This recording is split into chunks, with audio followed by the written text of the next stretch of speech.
हरे कृष्ण। श्रीमद् भागवतम सप्तम स्कंद अध्याय 7 हम लोग पढ़ रहे हैं। किस प्रकार प्रहलाद महाराज अपने असुरी तो नहीं बोलना चाहिए, असुर पुत्रों को, जो उनके सहपाठी हैं, उनको उपदेश दे रहे हैं। और आत्मा के विषय में, प्रकृति के विषय में, किस तरह शरीर आत्मा की भिन्नता है, ये सब विषय बताने के बाद अब मुख्य उद्देश्य पर आ रहे हैं। श्लोक संख्या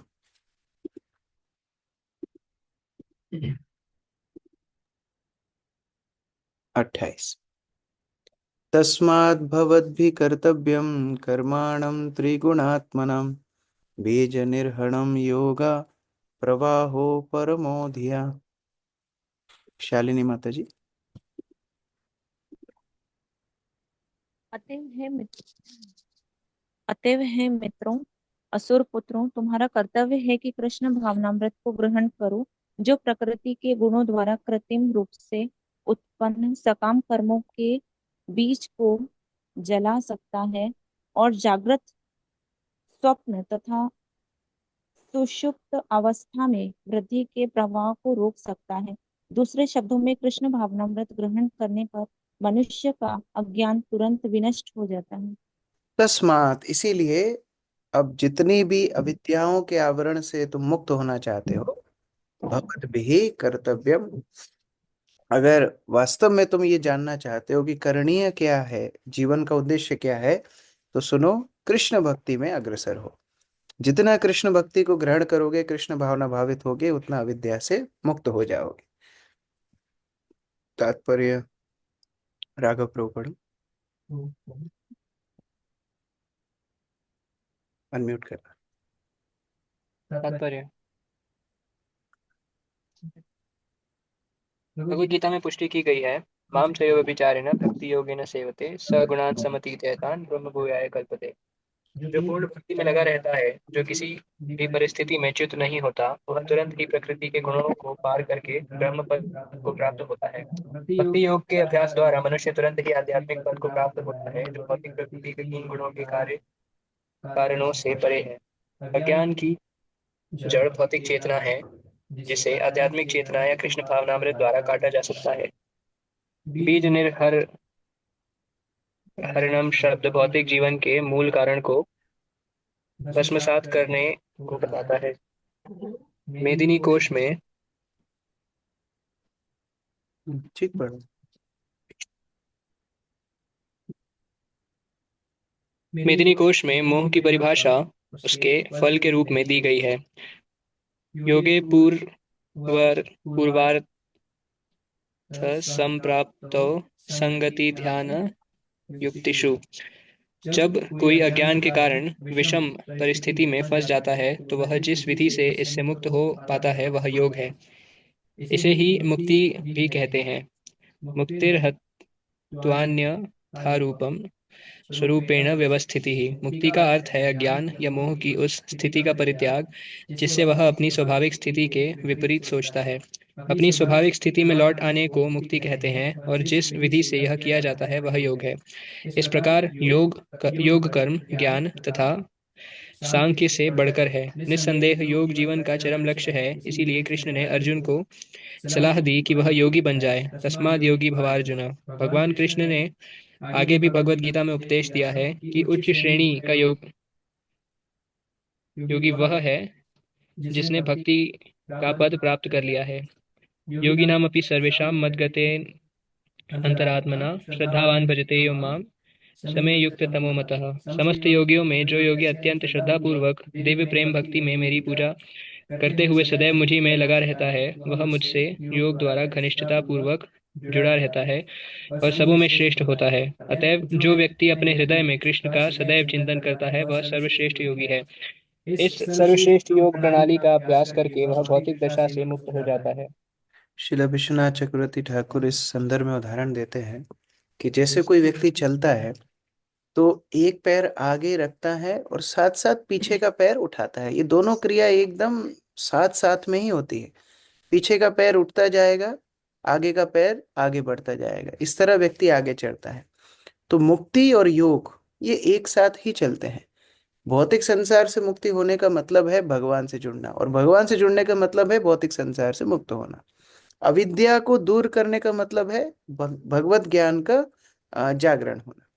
जैसे सरल उदाहरण प्रभुपाद जी देते थे कि अगर कोई कक्ष में अंधेरा है, उसमें दीप प्रज्वलित हो जाए तो अंधकार उसी क्षण दूर हो जाता है। ये अलग अलग नहीं है कि पहले अंधकार दूर जाएगा फिर प्रकाश आएगा, या पहले प्रकाश आएगा फिर अंधकार दूर जाएगा। ये दोनों एक साथ होते हैं। तो प्रभुपाद बता रहे हैं कि योग अर्थात भगवान से जुड़ करके अगर जीव अपनी सुप्त कृष्ण चेतना को जागृत कर ले, अपने आप अविद्या से दूर हो जाएगा। वही प्रहलाद महाराज यहाँ बोल रहे हैं। भौतिक बंधन का कारण अविद्या है, अविद्या का शमन करना है तो भगवान का आश्रय लेकर के कृष्ण भावना भावित होना है। अब कैसे होना है आगे बता रहे हैं। तत्रोपाय सहस्राणाम अयम भगवतोदितः यदीश्वरे भगवती यथा ये रंज सारथी। गायत्री माता जी।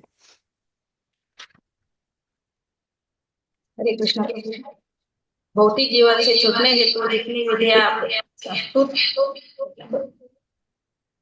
भौतिक जीवन से छूटने हेतु जितनी विधियां संस्तुत है, उसमें से उस एक को जिसे स्वयं पूर्ण पुरुषोत्तम भगवान ने बताया है और स्वीकार किया है, सभी प्रकार से पूर्ण समझना चाहिए। यह विधि है कर्तव्य का संपन्न किया जाना, जिससे परमेश्वर के प्रति प्रेम विकसित होता है। यद ईश्वरे भगवती, जिससे भगवान प्रसन्न हो, वह कार्य करना अविद्या से छुटकारा प्राप्त करा सकता है। तो कई प्रकार के कर्म भगवत गीता में हम पढ़ते हैं, कर्म विकर्म अकर्म। कर्म अर्थात शास्त्र अनुरूप कार्य किया जाए लेकिन स्वयं की इंद्रिय तुष्टि के लिए। विकर्म अर्थात शास्त्र विरुद्ध कार्य किया जाए जिसको हम पाप बोलते हैं। लेकिन अकर्म अर्थात वो कार्य जिनसे हम भगवान से जुड़ सकते हैं और अविद्या का शमन कर सकते हैं। तत्र भवबंधन से छूटने के उपाय क्या है? बहुत सारे भगवत उदिता उदिता, भगवान द्वारा प्रदत्त बहुत सारे ऐसे कार्य हैं जो हम उनकी प्रसन्नता के लिए कर सकते हैं। और इसका वर्णन प्रहलाद महाराज ने हिरण्यकशिपु को किया था। श्रवणम कीर्तनम विष्णु स्मरणम पाद सेवनम इत्यादि नवदा भक्ति के माध्यम से भगवान से जुड़ सकते हैं। तात्पर्य विशाल प्रभु पढ़िए।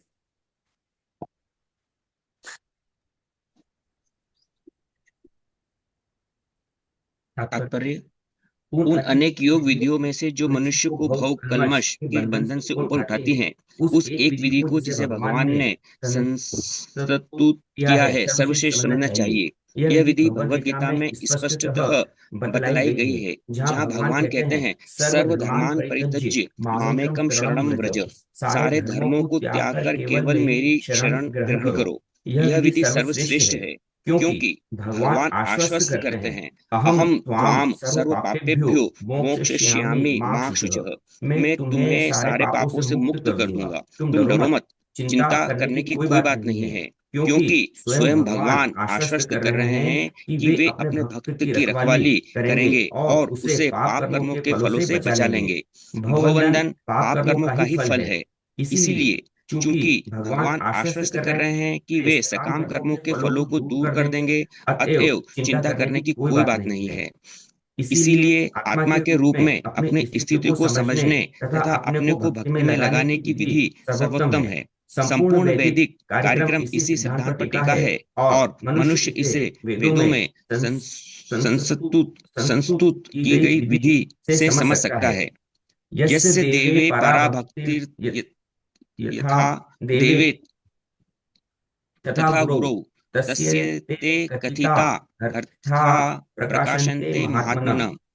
जो महापुरुष भगवान तथा गुरु दोनों पर गूढ़ श्रद्धा रखते हैं, उन्हें वैदिक ज्ञान का सारा आशय स्वतः प्रकट हो जाता है।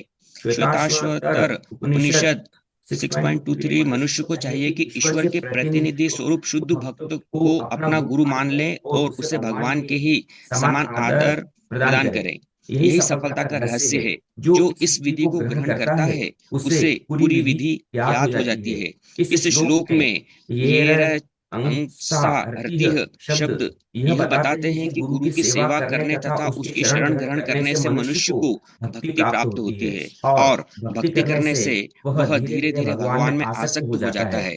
भगवान के प्रति इस आसक्ति के कारण वह भगवान को समझ सकता है। दूसरे शब्दों में वह यह समझ सकता है कि भगवान की स्थिति क्या है, हमारी स्थिति क्या है, और हमारा संबंध क्या है। भक्ति योग की सरल विधि द्वारा यह सब सरलता से समझा जा सकता है। जो ही मनुष्य भक्ति योग पद को प्राप्त होता है, जो ही उसके कष्ट तथा उसके भव बंधन का मूल कारण नष्ट हो जाता है। इसकी स्पष्ट व्याख्या अगले श्लोक में की गई है, जो सफलता के रहस्य को बताता है। हरे कृष्ण। भगवत भक्ति एक बहुत बड़ा विषय है, कैसे भगवान से जीव आसक्त हो सके। अभी इस श्लोक का अनुवाद पढ़ के, या जो संस्कृत जानते हैं वो इस श्लोक का अर्थ करेंगे तो कभी इस निष्कर्ष पे नहीं आएंगे जो प्रभुपाद ने तात्पर्य में बताया है। उन्होंने बताया कि जो मार्ग भगवान से आसक्त होने का है वो शरणागति का है, और वो शरणागति केवल गुरु के माध्यम से ही सार्थक हो सकती है। गुरु के प्रति शरणागति ही भगवान के प्रति शरणागति है। यहाँ बताया यही रंज सा रति ही, वो रति गुरु के चरणों में होनी चाहिए। और हम लोग गुरु पूजा में रोज गाते भी है, श्री गुरु चरण रति यही से उत्तम गति, जे प्रसादे पूरे सर्व आशा। तो ये रति गुरु के चरणों में होगी, और वही रति के माध्यम से उच्च गति, सर्वोत्तम गति अर्थात कृष्ण भक्ति जीव प्राप्त करेगा। हमने देखा भी है भक्त लोग इस्कॉन से जुड़ते हैं, फिलॉसफी भी सीख जाते हैं, 10-15 दिन में तो इतना सीख जाते हैं कि फिर सबको प्रचार करना चाहते हैं, और बहुत कुछ शिक्षाएं, व्यवहार, वेशभूषा सब सीख जाते हैं। लेकिन जब तक उनकी आसक्ति प्रभुपाद के चरणों में गुरु के प्रति प्रगाढ़ नहीं होती, वो लोग उस रस को महसूस नहीं कर पाते जो भक्ति में मिलना चाहिए। तो वो रस, वो आनंद, वो प्रगाढ़ जो चेतना है वो केवल गुरु के प्रति आसक्ति से ही आती है। तो यहाँ पर प्रभुपाद उस तथ्य को बड़े स्पष्ट बता रहे हैं। प्रहलाद महाराज भी बताएंगे, अगले श्लोक में बताएंगे, लेकिन प्रभुपाद पहले से ही स्पष्ट कर रहे हैं कि ये रति डायरेक्ट भगवान से नहीं होगी, ये रति गुरु के माध्यम से भगवान से। प्रहलाद महाराज उसको स्पष्ट कर रहे हैं। गुरु शुश्रूषया भक्त्या सर्वल लब्धा परेण च संगेन साधु भक्तानां ईश्वराराधनेन च श्रद्धया तत्कथायां च कीर्तनैर्गुणकर्मणां तत्पादाम्बुरुः ध्यानात् तल्लिंगे करहनादिभिः। नीतू माता जी। मनुष्य को प्रामाणिक गुरु को स्वीकार करना चाहिए और अत्यंत भक्ति तथा श्रद्धा से उनकी सेवा करनी चाहिए। उसके पास जो कुछ भी हो उसे गुरु को अर्पित करना चाहिए और संत पुरुषों तथा भक्तों की संगति में श्री भगवान की पूजा करनी चाहिए। श्रद्धा पूर्वक श्री भगवान के यश का श्रवण करना चाहिए। श्री भगवान के दिव्य गुणों तथा क्रियाकलापों का यश गान करना चाहिए। सदैव श्री भगवान के चरण कमलों का ध्यान करना चाहिए तथा शास्त्र एवं गुरु के आदेशानुसार श्री भगवान के अक्षर विग्रह की पूजा करनी चाहिए। हरे कृष्ण। मुख्य प्रयोजन तभी लाभ होगा जब व्यक्ति प्रमाणित गुरु के आश्रय में जाएगा, और ऐसा आश्रय बाह्य रूप से नहीं, आंतरिक रूप से सारग्राही शिष्य जो होगा वो गुरु के उद्देश्य को पूर्ण करने में अपना समय बताएगा। उसकी सारी शक्ति, सामर्थ्य सब गुरु की प्रसन्नता के लिए होगी, और तब गुरु की अपेक्षाओं के अनुसार वो कार्य करेगा। गुरु किस तरह चाहते हैं, गुरु महाराज की क्या अपेक्षा है, उनका क्या मंतव्य है, वो सिद्ध करना शिष्य का कर्तव्य होता है। उसके लिए ये महत्वपूर्ण नहीं है कि उसकी समझ क्या कहती है, या बाकी लोग क्या कहते हैं, या शास्त्र भी क्या कहते हैं, ये समझ नहीं है। और हम लोग देखते हैं प्रभुपाद के शिष्यों को, जब कोई व्यक्ति बोलते हैं, जब भारत में आते थे पूर्व जो इस्कॉन के प्रारंभिक दिनों में, तो कई लोग कई बातें बोलते थे कि अरे आप ये क्यों नहीं करते हो, आप लोग वो क्यों नहीं करते हो, सन्यास के समय तो जनेऊ छोड़ना चाहिए, न शिखा काटना चाहिए, आप ये देवी देवता की पूजा करा करो, और इसने किया था और वो आचार्य ने किया था और वो शास्त्र बोलता है, ये बोलता है। उनका एक ही उत्तर होता था, ना तो हम कृष्ण को जानते थे, ना हम भगवान राम को जानते थे, ना हम चैतन्य महाप्रभु को जानते थे। हमारे जीवन में श्रील प्रभुपाद आए, उन्होंने हमको सब कुछ बताया, तभी वो जो बोल के गए वो हमारे लिए ब्रह्म वाक्य है। इतनी प्रगाढ़ श्रद्धा गुरु के प्रति थी, इसीलिए इतने वर्षों से प्रभुपाद की सेवा वो कर पाए, और वही अपेक्षा वो हमसे भी करते हैं। मैं कल या परसों ही श्री श्रीमद् गोपाल कृष्ण गोस्वामी महाराज की एक वीडियो देख रहा था। महाराज उसमें बता रहे थे कि हमने अपना कार्य सिद्ध किया और एक ना एक दिन हम सब चले जाएंगे, मतलब प्रभुपाद शिष्यों के बारे में वो बता रहे थे। अभी आप लोगों को प्रशिक्षण लेना चाहिए और आप लोगों को इतना अपने आप को तैयार करना चाहिए कि आप इस आंदोलन को आगे बढ़ा पाए। तो ये शिष्य का कर्तव्य होता है। केवल दीक्षा के लिए उत्साही होना, दीक्षा मिल जाना, नाम चेंज हो जाना, हिस ग्रेस लग जाना, हर ग्रेस लग जाना, ये इस्कॉन में आने का मुख्य सार्थकता नहीं है। गुरु के प्रति कितना समर्पण भाव है, ये मुख्य है। कल भी हम जीव गोस्वामी के विषय में कल शाम को चर्चा कर रहे थे, और जीव गोस्वामी के विषय में हमने देखा चैतन्य महाप्रभु को केवल बाल्यकाल में एक बार दर्शन किया, नित्यानंद प्रभु को एक ही बार मिले नवद्वीप में, और केवल एक एक बार सानिध्य प्राप्त करके पूरा जीवन समर्पित कर दिए। और इतने कृष्ण भक्ति आंदोलन के प्रचार के लिए उनके योगदान है, जिनकी चर्चा करना, जिनको समझना, जिनको समझाना असंभव है। ऐसे लोग कृष्ण के प्रति अपनी आसक्ति को जागृत कर पाए। केवल मंदिर आना, केवल थोड़ा सा डांस कर लेना, थोड़ा प्रसाद ले लेना, वापस चले जाना, ये मुख्य प्रयोजन नहीं है। परंपरा का जो रस है वो गुरु के प्रति समर्पण से मिलेगा, और तब व्यक्ति के अंदर ये सारी बातें आएंगी, जो भगवान की अर्चना करना, उसके प्रति आसक्ति, श्रवण के प्रति आसक्ति, भगवान के गुणगान के प्रति आसक्ति, प्रचार के लिए आसक्ति, भगवान के चरण कमलों के ध्यान के प्रति आसक्ति, ये सारी वस्तुएं कब सार्थक होंगी? जब गुरु के प्रति एकनिष्ठ समर्पण शिष्य का होगा। ये प्रहलाद महाराज की शिक्षाओं से बड़ा स्पष्ट यहाँ पर बताया जा रहा है। अनुपमा राधिका माता जी। तात्पर्य। पिछले श्लोक में बताया गया है कि जिस विधि से पूर्ण पुरुषोत्तम भगवान के प्रति प्रेम तथा स्नेह तुरंत बढ़े, वह इस भौतिक अस्तित्व से मुक्त होने के हजारों उपायों से सर्वश्रेष्ठ है। कहा गया है, धर्मस्य तत्वः तत्वम निहितम गुह्याम। वास्तव में धर्म के सिद्धांतों का सत्य अत्यंत गुह्यम होता है। फिर भी यदि कोई धर्म के नियमों को वास्तव में स्वीकार कर ले तो इसे सरलता से समझा जा सकता है। जैसा कि कहा गया है, धर्म तु साक्षात भगवत प्रणीतम।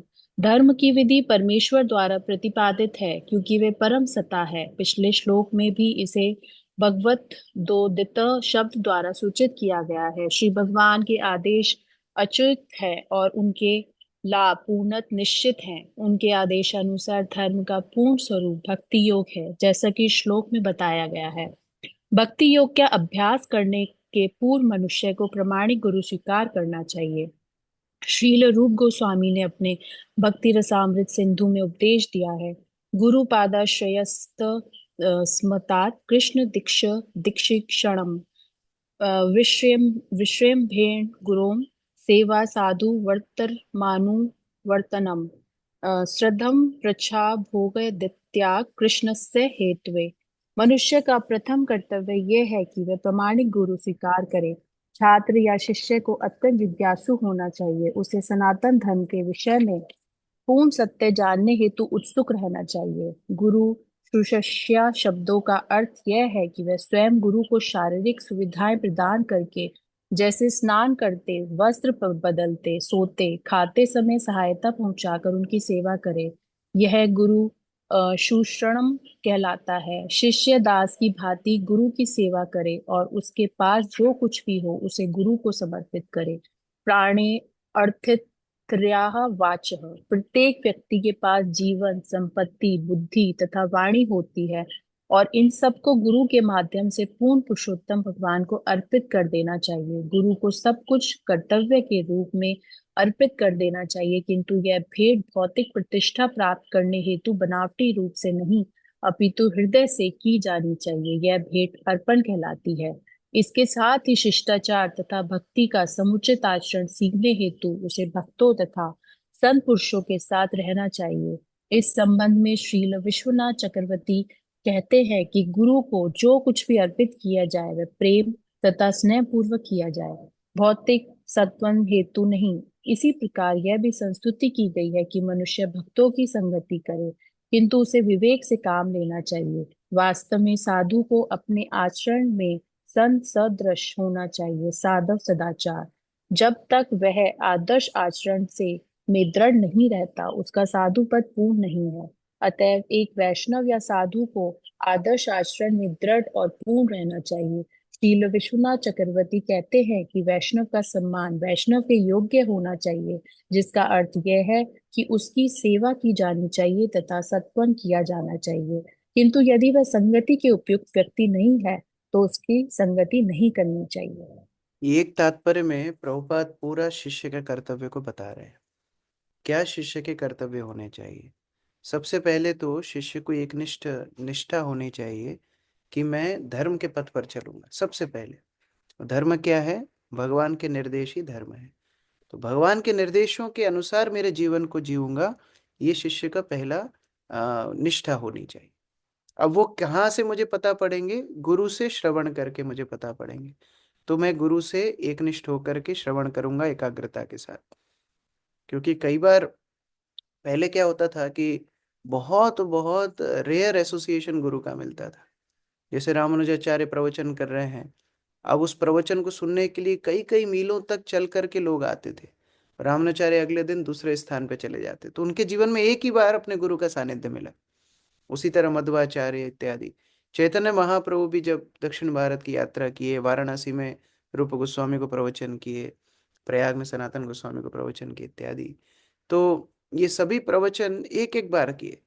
और ये सुनने के लिए एकाग्रता से शिष्य सुना करते थे कि हमारे लिए एक एक शब्द बड़ा महत्वपूर्ण है।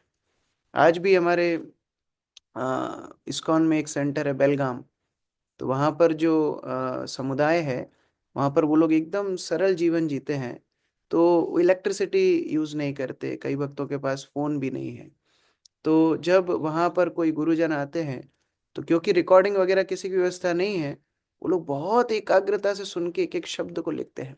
क्योंकि उन्हें पता है कि ये जो संग हमें मिल रहा है ये दोबारा पता नहीं कब मिलेगा। लेकिन अभी मोबाइल में रिकॉर्डिंग है, चलो बाद में सुन लेंगे। रोज तो प्रवचन होता है, चलो एक दिन नहीं सुना ध्यान से तो क्या होगा। गुरु जी तो हर साल आते ही हैं, साल में 3 बार भी आते हैं, 4 बार भी मंदिर आते हैं। तो ठीक है, अभी अभी एक बार नहीं संग लिया तो क्या अगली बार आ जाएंगे तब संग ले लेंगे। तो ये अति परिचायता अवज्ञा। अगर ऐसा हमारा मूड रहेगा तो भगवान सामने आके खड़े हो जाएंगे तो बोलेंगे अरे अब रोज ही तो मिलना है आपसे, ठीक है अभी आज छोड़ देते हैं। तो जब व्यक्ति किसी वस्तु की मूल्य को नहीं पहचानता, when somebody doesn't value something, he loses it, वो उसको खो देगा। और इसीलिए गुरु को ससम्मान सेवा करना चाहिए। कैसे कैसे सेवा करना चाहिए इधर बताया है। गुरु की शारीरिक आवश्यकताओं का ध्यान रखना चाहिए, उनके प्रसाद, उनका रहना, उनको जिस तरह से भी हम मदद कर सकें वो करना चाहिए। अब ये सेवा सीमित है, तो प्रभुपाद आगे स्पष्ट कर रहे हैं, प्राण अर्थ ही दिया वाचा।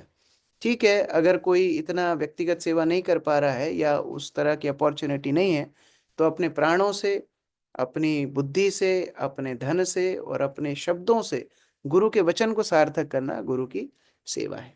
और ये इस तरह सेवा की जानी चाहिए जिसमें हम पूरा अपना हृदय, अपना सर्वस्व उसमें अर्पित करें। केवल करने के लिए नहीं, केवल हम बोले हिंदी में बोलते बेगारी डालना या मतलब काम खत्म करना, ऐसा नहीं। प्रेम के साथ, प्रीति के साथ वो सेवा करनी चाहिए। और दूसरा, यहाँ प्रभुपाद एक और एक एक शब्द यहाँ बहुत महत्वपूर्ण है, इसके ऊपर पूरा प्रवचन हो जाएगा, मैं विस्तार में नहीं जा रहा हूँ। भौतिक सम्मान की आकांक्षा के लिए भी नहीं कि मैं गुरु की बहुत सेवा करूंगा, मेरी गुरु प्रशंसा कर देंगे, एक बार माइक पे नाम ले देंगे, दूसरे वक्त भी बड़ी प्रशंसा करेंगे। ये प्रशंसा के लिए अगर किया तो वो सारा का सारा कार्य निरर्थक हो जाएगा।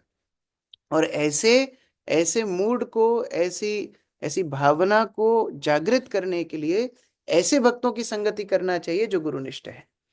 ऐसे गुरु के भक्तों की, सेवकों की संगति करके गुरु के प्रति प्रेम जागृत होता है। और इसीलिए ऐसे वैष्णवों की भी सेवा करना चाहिए, केवल गुरु की नहीं। और गुरु को जो कुछ सम्मान दिया जा रहा है वैष्णवों को देना है और उनकी प्रॉपर सेवा करना है। इसमें एक चीज का विश्वनाथ चक्रवर्ती ठाकुर ध्यान रखने के लिए बोल रहे हैं, आप सम्मान कीजिए, सभी वैष्णवों की सेवा भी कीजिए, लेकिन फिर उसमें चुनना भी चाहिए किसकी संगति करनी है और किसकी नहीं करनी है। कुछ वैष्णव की संगति करके हो सकता है गुरु के प्रति ही आपकी निष्ठा खराब हो जाए, कुछ वो ऐसा बोल देंगे आपकी प्रभुपाद के ऊपर निष्ठा खराब हो जाए। इसलिए ऐसे भक्तों की संगति करना चाहिए जिनकी संगति में प्रतिदिन भक्ति करने की तीव्रता और बढ़े, ना कि घटे।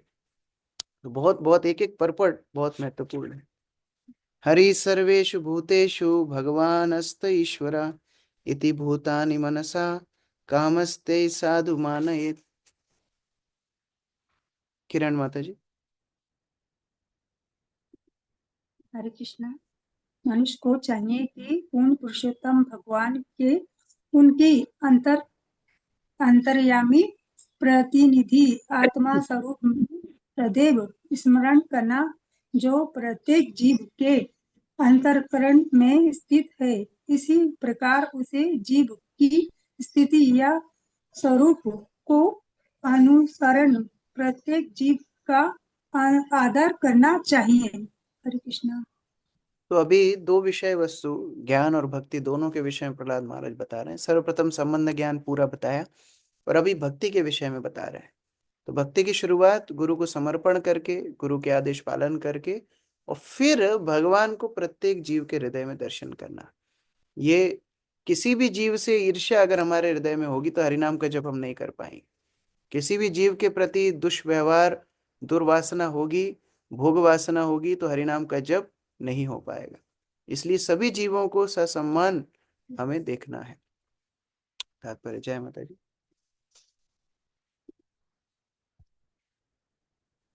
तात्पर्य। हरि सर्वेषु भूतेषु। कभी कभी ढोंगी लोग इस कथन को ठीक से न समझने के कारण यह झूठा निष्कर्ष निकालते हैं कि चूंकि हरि अर्थात भगवान प्रत्येक जीव में स्थित है, अतएव प्रत्येक जीव हरि है। ऐसे मूर्ख लोग प्रत्येक शरीर में स्थित आत्मा तथा परमात्मा में अंतर नहीं कर पाते। आत्मा तो जीव है और परमात्मा भगवान है, किंतु जीव परमात्मा या परमेश्वर से भिन्न है। अतएव हरि सर्वेषु भूतेषु का अर्थ यह हुआ कि हरि परमात्मा के रूप में स्थित है, आत्मा के रूप में नहीं। यद्यपि आत्मा परमात्मा का ही अंश है। प्रत्येक जीव को आदर देने का अर्थ प्रत्येक जीव में स्थित परमात्मा का आदर करना है। प्रत्येक जीव को परमात्मा नहीं मान लेना चाहिए। कभी कभी ढोंगी लोग जीव को दरिद्र नारायण, स्वामी नारायण, यह नारायण वह नारायण जैसे नाम प्रदान करते हैं। हमें यह स्वप्रत समझना लेना चाहिए कि यद्यपि नारायण प्रत्येक जीव के हृदय में विराजमान है, किंतु जीव कभी नारायण नहीं बन सकता। प्रभुपाद को बस मौका मिलना चाहिए मायावादियों को शुद्धिकरण करने के लिए। तो प्रभुपाद यहाँ पर फिर शुद्धिकरण कर रहे हैं कि वास्तव में हर जीव के हृदय में परमात्मा को देखना है, लेकिन वो परमात्मा नहीं है, ये भूल नहीं करना चाहिए। तो यहाँ तक प्रहलाद महाराज श्रद्धा, साधु संग, भजन क्रिया, इन तीन विषय वस्तुओं पे चर्चा कर चुके हैं। साधु संग और भजन क्रिया में गुरु आश्रय सम्मिलित होता है। अभी आगे 33 नंबर श्लोक से अनर्थ निवृत्ति इत्यादि विषयों पर चर्चा करेंगे कि किस तरह भक्ति करने से सारे अनर्थों का शमन होता है, या फिर उल्टा अगर हम बोलें तो उस अपराधों से मुक्त, अनर्थों से मुक्त होकर के शुद्ध भक्ति भगवान को अर्पित की जाती है। आगे 33 नंबर श्लोक से कल पाठ करेंगे। हरे कृष्ण। ग्रंथराज श्रीमद् भागवतम की जय, श्रील प्रभुपाद की जय, समवेत भक्त वृंद की। किसी का कोई प्रश्न है? यस, अनुपमा माता जी। हरे कृष्णा प्रभु जी, दामी प्रणाम। प्रभु जी, sometimes we feel more connected to Guru, or we want to serve Guru more and more rather than to serve Krishna. So is it the right attitude? वास्तव में दोनों अलग अलग नहीं है। प्रश्न है कि कभी कभी गुरु से ज्यादा संबंध महसूस होता है कृष्ण की अपेक्षा, तो दोनों अलग अलग नहीं है। गुरु कृष्ण के ही प्रतिनिधि है। जब सनातन गोस्वामी महाप्रभु के पास गए, महाप्रभु ने उनको बोला, सनातन तुम बड़े भाग्यशाली हो, कृष्ण ने तुम्हें भौतिक बंधन से मुक्त कर दिया।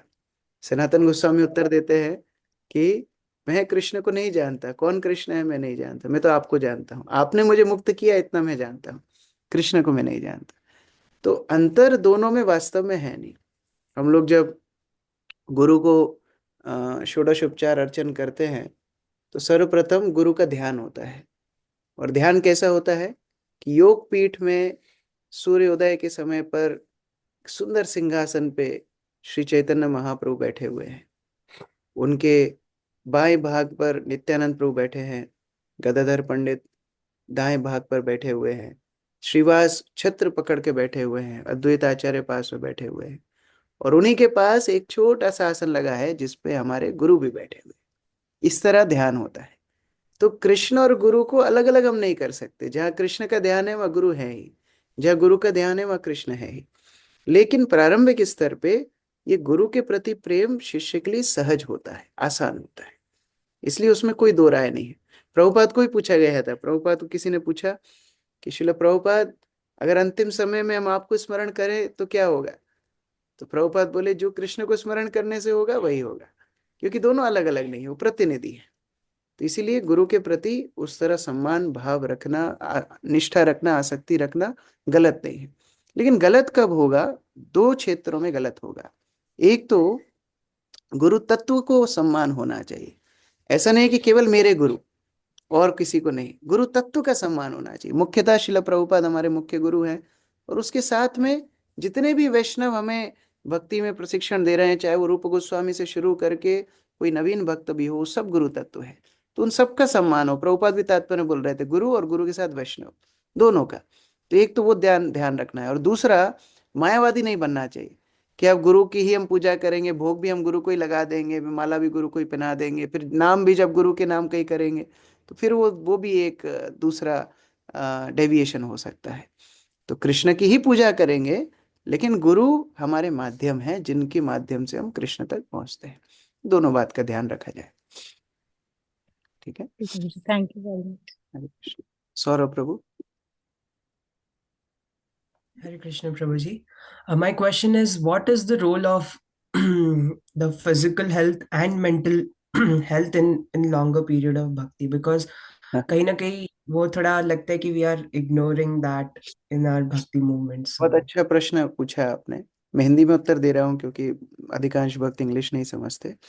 तो शारीरिक और मानसिक जो स्वास्थ्य है उसका भक्ति में क्या योग्य है, या भक्ति में क्या उनकी भूमिका है, तो ये प्रश्न मैंने मेरे गुरु महाराज से पूछा था।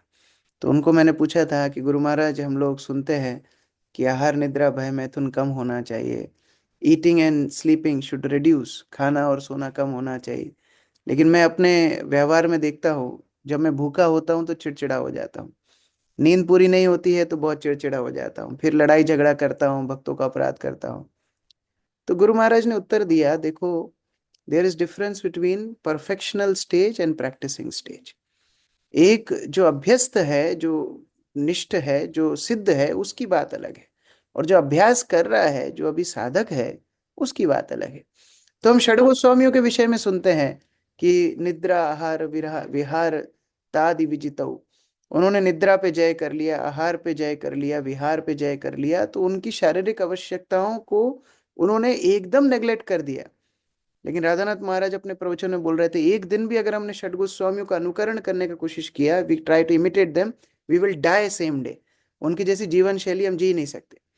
तो गुरु महाराज उत्तर दे रहे थे कि देखो, अगर किसी बहुत संभ्रांत व्यक्ति के दो सेवक हो, एक बिल्कुल नहीं खाता, बिल्कुल नहीं पीता, बिल्कुल नहीं सोता, लेकिन वो बीमार पड़ा रहता है, और दूसरा सेवक अच्छे से खाता है, जितना थक जाता है उतना बढ़िया सोता है, लेकिन जो कार्य उसके स्वामी देते हैं वो तुरंत पूरा करता है उत्साह के साथ, तो मालिक किसको रखेंगे? पहले को रखेंगे, दूसरे को रखेंगे? मैं गुरु महाराज बोला दूसरे को रखेंगे। तो गुरु महाराज बोले, हाँ, इसीलिए खूब खाओ, खूब सो, अच्छे से अपना शरीर का ध्यान रखो और कृष्ण की सेवा करो, ये कृष्ण चाहेंगे। तो इसलिए भक्तों को अपने स्वास्थ्य को नेग्लेक्ट नहीं करना चाहिए। सबसे पहली बात, सतोगुणी व्यक्ति ज्यादा स्ट्रेस नहीं लेना चाहिए, ज्यादा पक्षपात नहीं करना चाहिए। पॉलिटिक्स, मेरा मतलब भारत की पॉलिटिक्स नहीं, डिवोटीज की अपनी भी एक पॉलिटिक्स चलती है, तो वो पॉलिटिक्स में ज्यादा भाग नहीं लेना चाहिए। अपने सतोगुण में रहने से मानसिक संतुलन बना रहेगा। और दूसरा, शरीर को पर्याप्त रेस्ट मिले, 6 से 7 घंटे रेस्ट मिले, पर्याप्त जो भोजन की आवश्यकता है उतना भोजन किया जाए, ये ध्यान रखना हमारे लिए आवश्यक है। जैसे मानो कोई व्यक्ति आरती करता है, तो आरती का जो साज सज्जा सामान है, जैसे पंच प्रदीप है, अगरबत्ती है, शंख है इत्यादि, अच्छे से साफ करके, जमा करके, शुद्ध करके फिर भगवान को अर्पित करता है।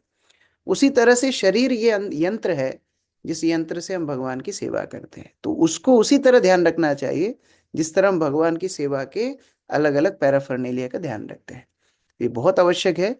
बस इसमें एक एक्सट्रीम होता है कि फिर इतने आसक्त शरीर के ध्यान रखने में हो जाते हैं कि अरे प्रभु जी, अब आपने बोला ध्यान रखो, मंगला आरती आऊंगा तो क्या हेल्थ खराब नहीं होगी क्या? इतना आप प्रेशर सेवा का दे देते हो, तो संडे फीस्ट वगैरह में नहीं आऊंगा तो ही तो हेल्थ सही रहेगी। मेंटल हेल्थ भी ध्यान रखना है। अब इतने प्रवचन रोज सुनूंगा तो कान खराब हो जाएंगे, इतनी पुस्तक रोज पढ़ूंगा तो आंखें खराब हो जाएंगी, ज्यादा जप करूंगा तो मुंह दुखने लगेगा, जबड़े दुखने लगेंगे। तो फिर ये सारी बातें फिर दूसरी एक्सट्रीम है। तो बैलेंस्ड, सतुगुण मतलब बैलेंस्ड। तो अगर इस तरह अगर अपने शरीर का ध्यान रखा जाए, मानसिक, अच्छा, मानसिक स्वास्थ्य के लिए एक और बहुत महत्वपूर्ण आवश्यकता है जो सब भक्तों को ध्यान देना चाहिए, वो है अपने बराबर के भक्तों के साथ प्रीतिमय संबंध। देखो, वरिष्ठों के साथ आप सम्मान में हो, आप सम्मान की दृष्टि से हो, you are not natural, you are unnatural, आप हम्बल बनते हो, और जो सही भी है शिष्टाचार की दृष्टि से। जूनियर्स के सामने आपको आदर्शवान बनना पड़ता है, क्योंकि वो फिर क्या सीखेंगे। लेकिन जो आपके संग वाले भक्त हैं, जो 10 साल आगे पीछे आपकी भक्ति में आए हैं, और एक साथ आप भक्ति में प्रशिक्षण ले रहे हो, एक साथ आप उनके साथ कीर्तन में नृत्य करो, एक साथ बैठ करके प्रसाद लो। कई लोग ऐसे सोचते हैं कि नहीं नहीं, हम तो अलग रहेंगे, अलग कीर्तन में थोड़ा सा खड़े हो जाएंगे। इस तरह की भावना से वो मेंटल जो सेटिस्फेक्शन मिलना चाहिए वो नहीं मिलता है, और धीरे धीरे धीरे वो एक आइलैंड बन जाते हैं, अकेले हो जाते हैं भक्ति में। और इस कारण से उनकी मानसिक स्वास्थ्य बिगड़ जाता है, भक्ति में लंबे समय तक चल नहीं पाते। तो भक्तों के साथ में घुल मिल करके रहना, फीलिंग ऑफ टुगेदरनेस, एक साथ संकीर्तन हो, एक साथ नृत्य हो, एक साथ प्रसाद हो, एक साथ थोड़ा बैठ करके चर्चाएं हो प्रभुपाद की शिक्षाओं पे, और उससे जो शारीरिक और मानसिक तोषण पोषण मिलेगा, वो कारण से व्यक्ति कभी भी भक्ति में निराश नहीं होगा। तो ये सारी बातों का ध्यान भक्तों को रखना चाहिए। हरे कृष्ण। बसंत प्रभु। हरे कृष्णा प्रभु जी, दंडवत प्रणाम। प्रभु जी, दो प्रश्न था। एक तो है कि जैसे गुरु के ही इंस्ट्रक्शन है कि जप जो है जप समय से हो, और गुरु के इंस्ट्रक्शन है बच्चों के भी देखभाल करो। समटाइम्स ऐसा मेरे साथ होता है कि अब वो जो नेता है वो कहता है नहीं कीर्तन करो, और जबरदस्ती नहीं तो रोने लगता है। अब उसके बाद मानते हैं तो मेरा माला का टाइम लेट हो जाता है। और अगर ये तो मैं उस एक दिन मैं परसों में बहुत द्वंद में आ गया था, मैं करूं तो करूं क्या। एक तो ये प्रश्न था मुझे। देखिए, ये जो हमारे दिनचर्या की समस्याएं हैं, ये जीवन भर चलती हैं। लेकिन भक्त अगर गंभीर हो तो भगवान उनको मदद करेंगे। तो जिस दिन हम प्रयास करते हैं, वो प्रयास भी भगवान देखते हैं। भौतिक संसार में प्रयास के नंबर नहीं है, रिजल्ट के नंबर है। लेकिन आध्यात्मिक संसार में प्रयास को भी भगवान गिनते हैं। तो अगर हम वास्तविकता में प्रयास कर रहे हैं अपनी साधना को इम्प्रूव करने के लिए, तो भगवान उस प्रयास को गिन करके आगे आपको मदद करेंगे। लेकिन अगर वो मन से धीरे धीरे जाता ही जा रहा है कि मुझे साधना अच्छी करनी है, तो फिर समस्या है। तो अगर मैं जितना आपको समझ पा रहा हूँ, आपका प्रयास करने का बहुत शुद्ध भाव है। तो अगर वैसे ही प्रयास करते रहेंगे तो फिर भगवान मदद करेंगे। उसमें फिर धैर्य भी होना चाहिए, एकदम अधीर नहीं होना चाहिए। ठीक है। जी प्रभु जी, थैंक यू सो मच प्रभु जी। एक छोटा सा और था प्रभु जी, कि हम चारों तरफ देख रहे हैं जो भगवान हमें ये अपॉर्चुनिटी दे रहे हैं कि हम लोगों को भगवान के बारे में बताएं। क्योंकि लोग और स्टूडेंट्स भी आ रहे हैं, और भी लोग खुद चल के आ रहे हैं या फोन करके। लोग अलग अलग समस्याओं में बहुत ज्यादा पीड़ित हैं, और सबका ये भी समझ में आ रहा है कि एक ही सॉल्यूशन है, गुरु वैष्णव की सेवा, भगवान का नाम, भक्ति। तो लेकिन दूसरे तरफ हम ये देख पा रहे हैं कि हमारी साधना जो है वो उस स्तर का है नहीं। तो मैं थोड़ा सा इस चीज के लेके कि मैं क्या करूं, कैसे हम उन्हें हेल्प कर सकते हैं। क्योंकि अगर साधना मैं बोलूं तो बिना साधना योग अच्छी के करो और फिर प्रचार करो, दोनों ही सा, सा, करना है। भक्त के लिए एक ही मुश्किल है, पता है क्या? Time management. अगर वो अपने समय को मैनेज करना सीख जाए तो वो बहुत कुछ कर सकता है। और इसीलिए समय को कैसे इस्तेमाल करना है, इसके ऊपर दिन भर चिंतन होना चाहिए कि मेरे पास आधा घंटा है तो मैं क्या करूं, 1 घंटा है तो क्या करूं, और एफिशिएंटली करने का प्रयास करना चाहिए। जैसे नहाने धोने में 1 घंटा लगाते हैं, तो उसको फिर 20 मिनट पे, 15 मिनट पे लेके आना है। भोजन कर रहे हैं तो फिर 1.5 घंटा भोजन ही कर रहे हैं, तो फिर उसको फिर आधे घंटे पर संयमित करना चाहिए। शब्द बोलना है तो सीमित शब्द बोलना है, जहाँ पूरा व्याख्यान देने की आवश्यकता नहीं है किसी को, वहाँ कम शब्दों में बातचीत हो सकती है। तो ये सारी चीजों से समय बचाना है। और जितना समय बचा करके आप कार्य करोगे, सब कुछ होगा। परिवार को भी समय मिलेगा, साधना भी अच्छी होगी, प्रचार भी होगा, सब होगा। लाखों वैष्णव पूरी पृथ्वी पे कर रहे हैं, लेकिन समय को मैनेज करना सीखना होगा। अगर समय को मैनेज करना नहीं सीखेंगे तो हर क्षेत्र में स्ट्रगल करेंगे। तो भगवान को प्रार्थना करना, भगवान आप समय हो, मेरी मदद करो कि मैं आपको मैनेज कर सकूं। आप तो दुनिया को मैनेज कर रहे हो, मैं आपको मैनेज कर सकूं, मतलब मैं आपका सही तरह से जो आपने समय मुझे दिया है उसको सदुपयोग में लगा सकूं। Thank you so much. Prabhupada की जय। समवेत भक्तवृंद की